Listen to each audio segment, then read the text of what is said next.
Hey everybody, this is the HP LaserJet M600 series printer.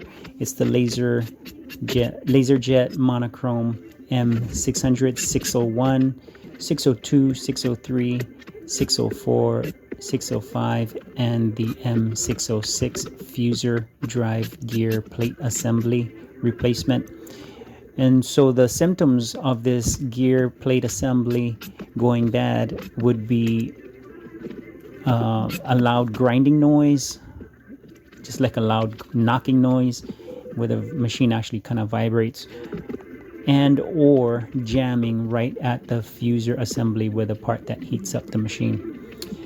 In any case, this is a pretty intense disassembly of the machine in order to get to this part. First time, if you're a pretty seasoned tech, you can get it down to about 30 minutes. First time in about an hour, just to get familiarized with what needs to come out. There's that fuser plate assembly itself now that I'm putting in. It's sometimes referred to as the swing plate assembly.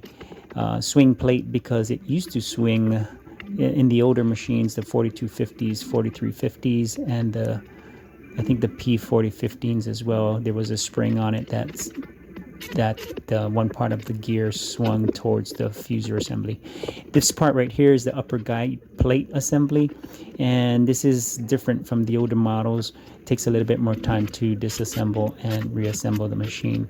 In any case, on printers and copiers, if you're looking to service them, there's some tips, some tricks to get things done properly, also for troubleshooting as well.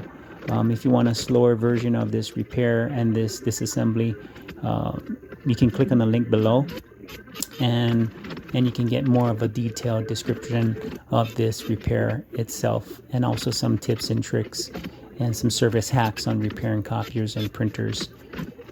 All right, and then you can slow this video down even and look at how this machine comes apart and gets put back together. Yeah, thanks for watching.